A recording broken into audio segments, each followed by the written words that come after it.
ಸಂಪುಟ ವಿಸ್ತರಣೆ ಆಗಿದ್ದೇ ಆಗಿದ್ದು ಸಂಗ್ರಾಮಕ್ಕೂ ಕೂಡ ವೇದಿಕೆ ಆಗಿದೆ. ಯಾರಿಗೆ ಸಚಿವ ಸ್ಥಾನ ಸಿಕ್ಕಿಲ್ವೋ ಅವರ ಬೆಂಬಲಿಗರು ರಸ್ತೆಗಿಳಿದು ಹೋರಾಟವನ್ನ ಮಾಡ್ತಾ ಇದ್ದಾರೆ. ನಮ್ಮ ನಾಯಕರಿಗೆ ಶೀಘ್ರವಾಗಿ ಸಚಿವ ಸ್ಥಾನ ಕೊಡಲೇಬೇಕು ಅನ್ನುವಂತ ಆಗ್ರಹ ಹೆಚ್ಚಾಗ್ತಾ ಇದೆ. ದಿನೇಶ್ ಗುಂಡೂರಾವ್ ಆಗಿರಬಹುದು, ಲೇಔಟ್ ಕೃಷ್ಣಪ್ಪ ಆಗಿರಬಹುದು, ಹ್ಯಾರಿಸ್ ಆಗಿರಬಹುದು, ಹೀಗೆ ಪಟ್ಟಿ ದೊಡ್ಡದಾಗ್ತಾ ಹೋಗುತ್ತೆ.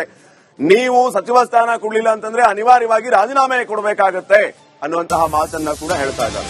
ಅಲ್ಲಿಗೆ ಮುಂದೆ ಏನು ಅನ್ನುವಂತಹ ಪ್ರಶ್ನೆ ಇದೆ. ಎಷ್ಟು ಜನರನ್ನ ಮಂತ್ರಿ ಮಾಡಬೇಕು, ಏನು ಎತ್ತ ಅನ್ನುವಂತಹ ಪ್ರಶ್ನೆ ಅನ್ನೋದು ಒಂದು ಕಡೆ ಆದ್ರೆ, ಈಗಾಗಲೇ ಸಂಪುಟ ಸಂಪೂರ್ಣ ಭರ್ತಿಯಾಗಿದೆ. ಅಸಮಾಧಾನಗೊಂಡವನ್ನ ಸಮಾಧಾನ ಪಡಿಸೋದು ಹೇಗೆ ಅನ್ನೋದೇ ಈಗ ದೊಡ್ಡ ಟಾಸ್ಕ್ ಆಗಿದೆ.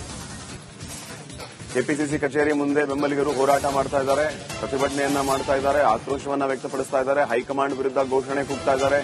ಡಿ.ಕೆ. ಶಿವಕುಮಾರ್ ಅವರಿಗೆ ಧಿಕ್ಕಾರ ಅಂತ ಹೇಳಿ ಘೋಷಣೆಯನ್ನ ಕೂಗ್ತಾ ಇದ್ದಾರೆ. ಸಚಿವ ಸ್ಥಾನ ಕೊಡಬೇಕು, ಇಲ್ಲ ಅಂತಂದ್ರೆ ರಾಜೀನಾಮೆ ಕೊಡ್ತೀವಿ ಅಂತ ಹೇಳ್ತಾ ಇದ್ದಾರೆ. ಡಿ.ಕೆ. ಶಿವಕುಮಾರ್ ಎಲ್ಲರನ್ನ ಹೇಗೆ ಸಮಾಧಾನ ಪಡಿಸ್ತಾರೆ ಅನ್ನುವಂತಹ ಮಾತಿದೆ. ನಿನ್ನೆ ಹೇಳ್ತಾ ಇದ್ರು, ಅವರು ತಾಳ್ಮೆ ಇರಲಿ, ಎಲ್ರಿಗೂ ಎಲ್ಲಾ ರೀತಿಯ ಸ್ಥಾನಮಾನಗಳು ಸಿಗುತ್ತೆ ಅಂತ ಹೇಳಿ. ಹೇಗೆ, ಏನು, ಎತ್ತ ಅನ್ನುವಂಥದ್ದು ಈಗ ಸದ್ಯಕ್ಕಿನ ಪ್ರಶ್ನೆ ಆಗಿದೆ. ಇವನ್ ಸಂಗಮೇಶ್, ಟಿ.ಬಿ. ಜಯಚಂದ್ರ ಅವರು, ಹಾಗೇನೆ ಹ್ಯಾರಿಸ್ ಸೇರಿದಂತೆ ಅನೇಕರು ಮಾತಾಡ್ತಾ ಇದ್ರು. ಸುಮ್ಮನೆ ಇರಿ, ಎಲ್ಲರಿಗೂ ಸ್ಥಾನಮಾನ ಸಿಗುತ್ತೆ ಅಂತ ಹೇಳಿದ ತಕ್ಷಣ ನಾವು ಸುಮ್ಮನೆ ಕೂರೋಕೆ ಮಕ್ಕಳಲ್ಲ, ಚಾಕ್ಲೇಟ್ ಕೊಟ್ಟ ತಕ್ಷಣ ಸುಮ್ಮನೆ ಕೂರೋಕೆ. ನೀವು ಹೆಂಗ್ ಸಮಾಧಾನ ಪಡಿಸ್ತೀರಿ ಅನ್ನುವಂತ ಮಾತನ್ನ ಹೇಳಬೇಕು, ಅಂದಾಗ ಮಾತ್ರ ನಾವು ಸುಮ್ಮನಾಗ್ತೀವಿ ಅನ್ನುವಂತ ಮಾತನ್ನ ಹೇಳ್ತಿದ್ದಾರೆ. ಅಲ್ಲಿಗೆ ಸಮಾಧಾನ ಪಡಿಸೋದು ಹೇಗೆ ಅನ್ನುವಂಥದ್ದು ಈಗ ಹೊಸ ಟಾಸ್ಕ್ ಆಗಿದೆ ಡಿ.ಕೆ. ಶಿವಕುಮಾರ್ ಅವರಿಗೆ.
ನಿನ್ನೆ ಯಾವಾಗ ಸೆಕೆಂಡ್ ಲಿಸ್ಟ್ ರಿಲೀಸ್ ಆಯಿತು, ಸೆಕೆಂಡ್ ಲಿಸ್ಟ್ ರಿಲೀಸ್ ಆದ ಕ್ಷಣದಿಂದ ಹಿಡಿದು ಈ ಕ್ಷಣದವರೆಗೂ ಪ್ರತಿಭಟನೆಗಳು ಜೋರಾಗ್ತಾ ಇದೆ.